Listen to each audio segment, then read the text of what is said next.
বাঙালির প্রাণের কথা সাহিত্যিক শরৎচন্দ্র চট্টোপাধ্যায়ের অন্যতম জনপ্রিয় উপন্যাস রামের সুমতি 1914 সালে প্রকাশিত হয়। রামের কিশোর বয়সের দুরন্তপনার মধ্যে দিয়ে লেখক স্নেহ, ভালোবাসা ও অনুভবের এক চিরস্মরণীয় কাহিনী রচনা করেছেন। রামের দুরন্তপনায় সব মানুষ সন্ত্রস্ত হয়ে থাকে, কিন্তু বৌদি নারায়ণী স্নেহই তার মধ্যে যথার্থ মানবিকতার সঞ্চার ঘটাতে সক্ষম হয়। রামের জীবনের মধ্য দিয়ে কিশোর বয়সের চপলতা ফুটে ওঠে এবং রামের তীক্ষ্ণ বুদ্ধি হাস্যরসের দুর্দান্ত মুহূর্ত সৃষ্টি করে। তবে শেষে এই কাহিনী মানবীয় মূল্যবোধের প্রতীক হয়ে ওঠে। রামের বুদ্ধিদীপ্ত দুরন্তপনার কিছু মুহূর্ত আমরা আজকের এই নাটিকায় ধরার চেষ্টা করছি।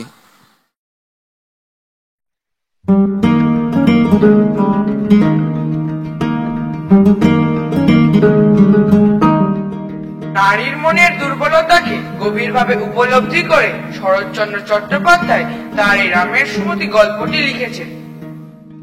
গল্পের শুরুতে দেখা যায় দুরন্ত রামের নানান ধরনের দুরন্তপনাকে গভীর স্নেহ দিয়ে আগলে রাখছে তার বৌদি নারায়ণী। ওই দেখেছো, আজ আবার ওরা দলবল নিয়ে এসেছে, নিশ্চয়ই আবার কোনো গন্ডগোল পাকাবে।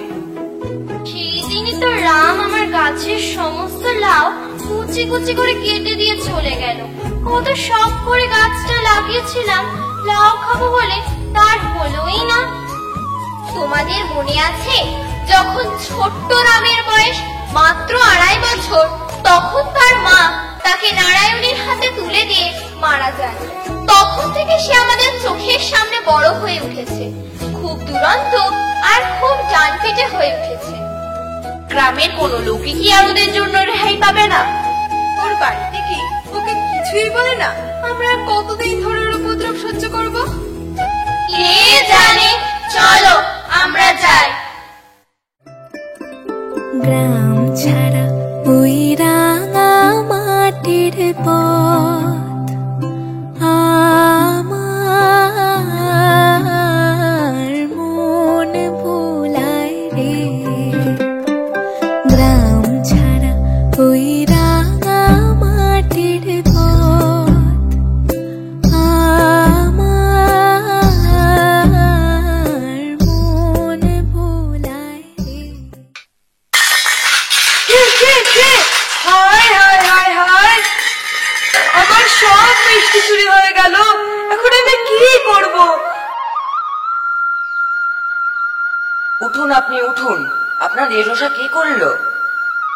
তোদের এই হতচ্ছাড়া রাম আমার এই দশা করেছে। আমি কাউকে ছাড়বো না, আমি লোক ডাকবো, আমি এর বিচার চাই। শান্ত হন, আপনি শান্ত হন। চলুন, আপনি এখন চলুন। কাকা কাকা, জানো মায়ের খুব শরীর খারাপ। শরীর খারাপ? তবে ডাক্তার ডাকিসনি কেন? নিত্যকে বলতে পারতিস ডাক্তার ডাকতে। হ্যাঁ, নিত্য ডাক্তার ডাকতে গিয়েছিল তো। হ্যাঁ গেছিলাম তো, কিন্তু ডাক্তার বলেছে সে এখন আসতে পারবে না। ও, ডাক্তার আসতে পারবে না? তবে তোরা বাড়ি যাবে, আমি যাব ডাক্তারকে ডাকতে। সে আসবে না, তার ঘাড় আসবে। একটু দাঁড়াও, তুমি কি জানো আজ কি হয়েছে? পোনা ময়রা বলেছে আজ বিকেলে লোক ডাকবে। তাই? তাহলে তো সেই কথা মাকে জানাতেই হয়। সেটাই ভালো। ডাক্তার যে আজকাল কি সেই ওষুধে তা ঠিক নাই বাপু। ছোড়াটার জ্বর কদিনের মধ্যে নরম পড়লই না। আরে শুধু ঔষধেই যদি জ্বর সেরে যেত তাহলে আর ভাবনা ছিল না। সেই সঙ্গে বিশ্বাসও তো থাকা চাই। বিশ্বাস আর অবিশ্বাস, গায়ে যখন উনি ছাড়া ডাক্তার নেই তখন মরি আর বাঁচি উনারই দৌড় ধরে পড়ে থাকতে হবে। কিরে, তোরা সকাল সকাল সব কি শুরু করলি?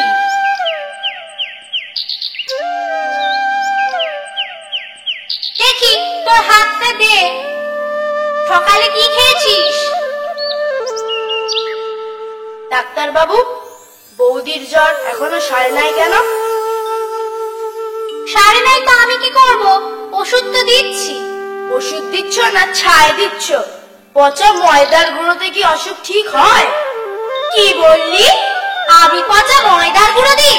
তবে যদি আমি পচা ময়দার গুঁড়ো দিই তাহলে নিতে আসিস কেন রে? নিতে আসি কেন? এই এলাকায় তো আর ডাক্তার নেই, তাই তোমাকেই ডাকতে আসি। না হলে কি আর আসতাম? আসার সময় বৌদির মাথায় দিব্যি দিয়ে এসেছিলাম, নাহলে তোমার এই দাঁতগুলো আজ ভেঙে দিয়েই ঘরে যেতাম। শিগগিরই বৌদির চিকিৎসা করবে চলো, নাহলে তোমার দোকানে যত কিছু আছে না কাল সব এই ঢিল মেরে ভেঙে দিয়ে যাব। এই বলে গেলাম। হ্যাঁ, দেখলে তোমরা, দেখলে আমার দোকানে এসে আমাকে শাসিয়ে দিয়ে চলে গেল।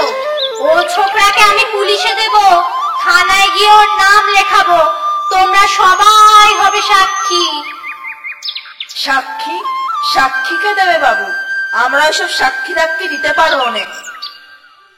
এই গ্রামের সকলেই আমরা রাম ঠাকুরকে ডরাই। এবার দেখুন দেখি আমার হাতটা, দুপুরে দুটো রুটি টুটি খাবো কিনা। কি সাক্ষী দেওয়ার বেলায় নেই, অথচ হাত দেখানোর বেলায় আছে? যা, দূর হয়ে যা আমার চোখের সামনে থেকে। আমি কারুর হাত দেখতে পারবো না, মরে গেলে ওষুধ দেব না। দেখি তোদের কি গতি হয়। কি রে ভজা, একবার বরং রাম ঠাকুরের বৌদিকে দেখেই আসি। দাদা বাবু, ডাক্তার আসছে। কোথায় তিনি? আসতে বল তাকে। ডাক্তার বাবু, আপনি এসেছেন? আসুন আসুন।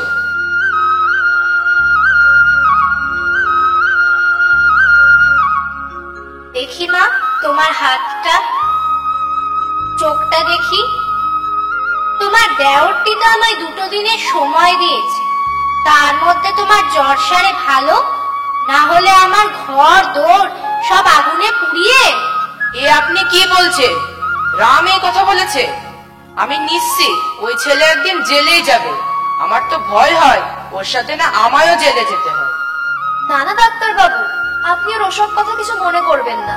ছেলেটি ওরকম। এই মেরে নেত্য, তোর মায়ের ওষুধটা নিয়ে যা। এই ওষুধটা তোর মাকে 2 দিন 2 বেলা করে খাইয়ে দিবি। আমি এলুম। এই নিন ডাক্তার বাবু আপনার ফিসটা। সে কি সর্বনাশ! আমার ফিস তো মাত্র 1 টাকা, তার বেশি নেওয়া আমার অভ্যেসে কুলোবে না। ঠিক আছে ডাক্তার বাবু, এই 1 টাকাটাই রাখুন। রাম, এ রাম, এদিকে আয়। বলো বৌদি। তুই 7 রাতের 1 মাসে শশা গাছ কেটে এসেছিস কেন? তারা আমাকে কাটতে দেখেছে নাকি? তারা দেখিনি, আমি দেখেছি। কেন কেটেছিস বল? ওই বুড়ি আমাকে অপমান করলো কেন? তাই বলে তুই চুরি করবি? আরে ওইটুকু একটা শশা নিলে কি চুরি বলা হয়? কচি খোকা আছিস নাকি তুই? চুরি করা কাকে বলে জানিস না? পাজি ছেলে, দাঁড়িয়ে থাক ওখানে 1 পায়ে, সারাদিন দাঁড়িয়ে থাকবি। নারায়ণীর মা দিগম্বরী বারবার তার স্বার্থের কারণে রামকে তার বৌদি নারায়ণীর কাছ থেকে দূরে সরাতে চায়, কিন্তু তার বইমাত্র ভাইয়ের প্রতি গায়ে পড়ে ভালোবাসা না থাকলেও স্নেহের কোনো বাদ মানেনি, যে পড়েছে তার ভালোবাসা। এই বলতো গাছটা কোথায় লাগাই? এই জায়গাটায় লাগাবো? না, এই জায়গায় না, এটাও ঠিক। এক কাজ করি, উঠানের মাঝখানে লাগাই। বৌদি বেশিরভাগ কাজ তো সেখানেই করে, একটু ছায়া পাবে। চল গাছটা লাগিয়ে দি। গোবিন্দ, একটু জল নিয়ে আয় তো। এ ভোলা, একটা লম্বা দেখে বাঁশ কেটে নিয়ে আয় তো। আগে ছোট বাবু। আরে এইটুকু জলে কি হবে রে? তুই দাঁড়া, আমি জল নিয়ে আসছি। একটু গাছটা ধরিস। হ্যাঁ রামদা, ধরছি। এই জলটা দিয়ে দি। ব্যাস, এই নিন ছোট বাবু। এনেছিস? দে দে। রামদা রামদা, উঠোনটা তো পুরো কাদা কাদা হয়ে গেল। ও হোক গে, বৌদি একটু ছায়া তো পাবে। উঠোনের মাঝখানে ওটা কি হচ্ছে রাম? কি হচ্ছে চোখে দেখতে পাচ্ছ না? গাছ লাগাচ্ছি। মাস্টার মশাই বলেছেন অসত্য গাছের ছায়া খুব ভালো। দেখ নারানি, যে দেখ তো দেওরের কাণ্ডখানা একবার দেখ। উঠোনের মাঝখানে অসত্য গাছ পুঁতে বলে কিনা ছায়া হবে? কিরে রাম, উঠোনের মাঝখানে অসত্য গাছ পুঁতে কি হবে রে? কি হবে কি বৌদি, কেমন চমৎকার ঠান্ডা ছায়া হবে বলো তো। আচ্ছা তাই বুঝি? তুই যে ওকে কিছু বললি নে নারানি? একটু শান্ত হও তো বাপ। তুমি তো এখানে সবে 2 দিন হলো এসেছো। তুমি কি আর রামের পাগলামি জানো? ও গাছ রাম 2 দিন পরে নিজেই উপড়ে ফেলবে। আচ্ছা তুই যা। ও মা গো, বাবা গো, মরে গেলুম গো। চল এখান থেকে। এই গাছই যত নষ্টের গোড়া। এই গাছ আমি আজই উপড়ে ফেলবো। মা তুমি এ কি করছো? চল এখান থেকে। আমি রামকে কি উত্তর দেবো? কই দেখি, দেখি আমার গাছ কই? আমার গাছ কোথায় গেল? আমার গাছ কোথায় গেল?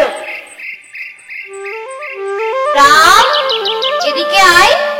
বলো বৌদি। এখানে বস। বৌদি তুমি আমার গাছটা দেখেছো? সকালেই তো এখানে লাগিয়েছিলাম, কোথায় গেল? মঙ্গলবারে কি আর অশ্বত্থ গাছ পুঁততে আছে রে? কেন গো, কি হয়? পুঁতলে বাড়ির বড় বউ মরে যায়। যা, মিছে কথা, ওসব আমি মানি নে। মিছে কথা নয় রে, পাজিতে লেখা আছে।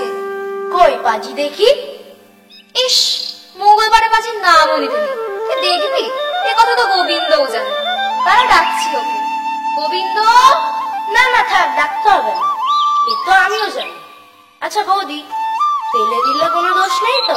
না না, কোনো দোষ নেই। আচ্ছা রাম, আমি মরে গেলে তুই কি করবি? যা বৌদি, ওরকম কথা বলতে নেই।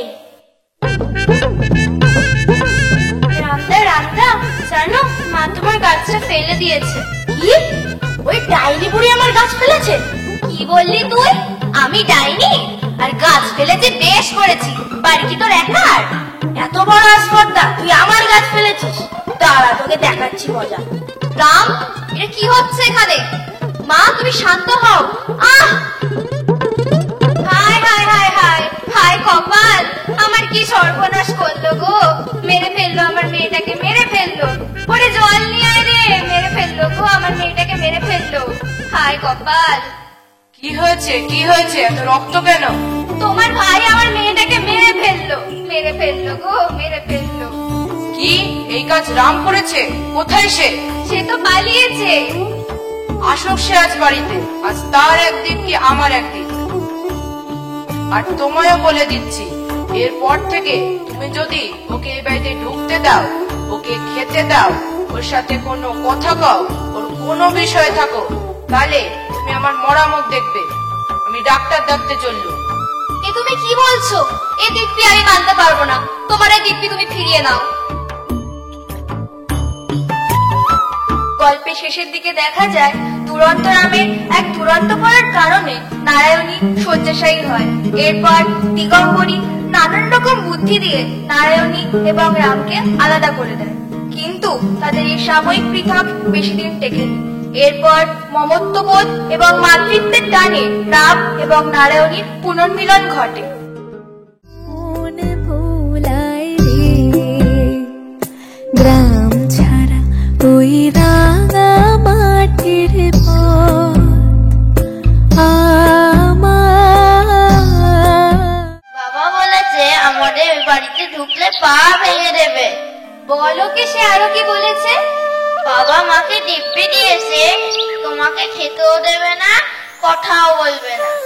বললে বাবা? গোবিন্দ থাম, ওকে আর কিছু বলতে হবে না। যেতে বলো ওকে এখান থেকে। যেতে বল ওকে? আমার খিদে পায় না বুঝি? সেই তো কখন খেয়েছি। একবারে মেরে ফেললেই পারতো, তখন 10 হাতে খেত। তোমার জ্বালায় তো বাবা এ বাড়িতে থাকার উপায় নেই। তা আমার জামাই দিব্যিটা না দিয়ে বা কি করে? সে লোকে যে যাই বলুক না কেন, তোমার আর এ বাড়িতে থাকাও চলবে না, খাওয়াও চলবে না। এ কথা আমি স্পষ্ট বলে দিলুম। আমার মেয়েকে তো তার স্বামীর দিব্যিটাও মানতে হবে না কি? ওর খাওয়া দাওয়ার ব্যাপারে আমি কিছু জানি না। যা কোলের তোর কাছে। যাবো না আমি নেত্রর কাছে, আমি কারো কাছে যাবো না। আমি না খেয়ে উপোস করে শুয়ে থাকবো।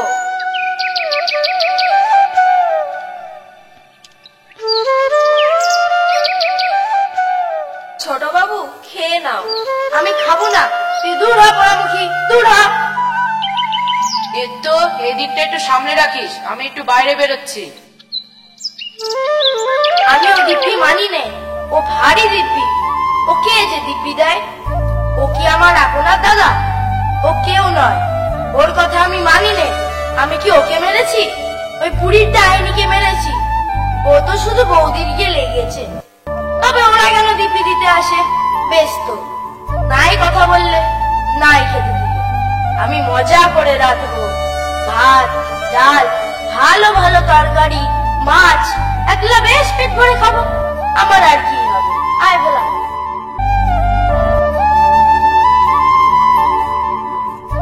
ভাত রাঁধবে একজনে, চাল দিয়েছে 10 জনে। এক হাঁড়ি চালে 1 ফোঁটা জল। ভাত কখনো সেদ্ধ হয়? রাধুক বটে আমাদের সঙ্গে, লোকে খেয়ে বলবে কাঠটা ভালো হয়েছে। থামো তো দিদিমা, ও কি কখনো 1 ঘটি জল গড়িয়ে খেয়েছে যে আজকে রেঁধে খাবে? দেখ নারানি, কাঁচা কাঁচা ভাতগুলো শুদ্ধ শুদ্ধ খাচ্ছে, কিচ্ছু নেই। তা বলি ও নারানি, তুই কিছু খেয়ে নে মা। আমি খাবো না মা। ভাত না খা, 2টো রুটি করে দি তাই খা। আমাকে বিরক্ত করো না মা, তোমরা খেয়ে নাও গে। তুমি ওকে সারাদিন বকে মরলেও খাওয়াতে পারবে না। জানি না বাপু, লাগলে টাগলে একটু জ্বরটার হয়, তাই বলি কি না খেয়ে থাকতে হয়? আমরা তো পারি না। চল শুরু। আমার আর কি হলো? এই তো ভাত খেলুম, বিকেলে মুড়ি খাবো। এই দিকটা আমার সীমানা।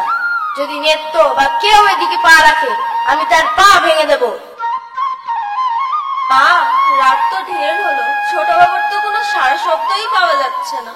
লক্ষ্মী মা আমার, একবারটি গিয়ে দেখে আয়। সে সাহস আমার হয় না। আচ্ছা, দেখছি। গোবিন্দ, নিত্য তুমি আমাকে ডাকছো?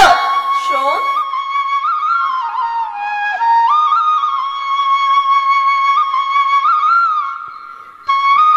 মা, ছোট বাবু ঘরে ঘুমোচ্ছে। দুগ্গা দুগ্গা।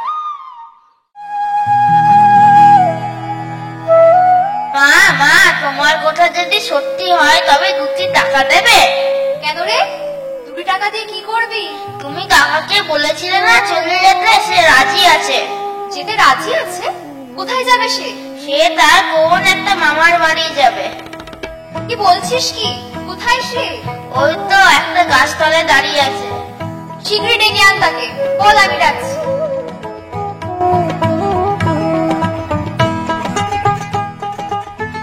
কোথায় যাবি তুই? কোথাও যেতে হবে না, এখন বস, খাবি।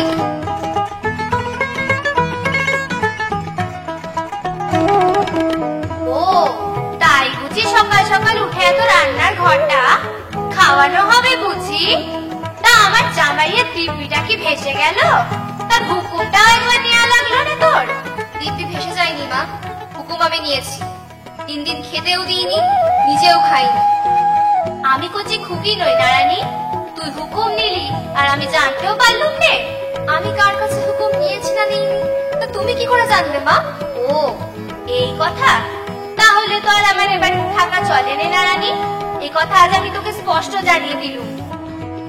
সত্যিই মা, এ কথা আমি মুখ ফুটে তোমায় কদিন ধরে বলতে পারছিলাম না। তোমাকে আর এখানে থাকতে হবে না। না বৌদি, উনি থাকুন। আমি ভালো হয়েছি, আমার সুমতি হয়েছে। আমি আমার ভুল বুঝতে পেরেছি। আরেকটিবার দেখো। আচ্ছা বাবা, তুই এখন খা। এই গল্পে শরৎচন্দ্র চট্টোপাধ্যায় দেখিয়েছেন যে মনুষ্যত্ববোধই প্রধান, সেইখানে অন্য আর কিছুই বাধা মানে না। মানব জীবনে সঙ্গতি ও অসঙ্গতি থাকবে। এই অসঙ্গতিকে বাদ দিয়ে মানব জীবন কখনোই ভাঙা যায় না। ও যে কোন বাঁকে কে ধন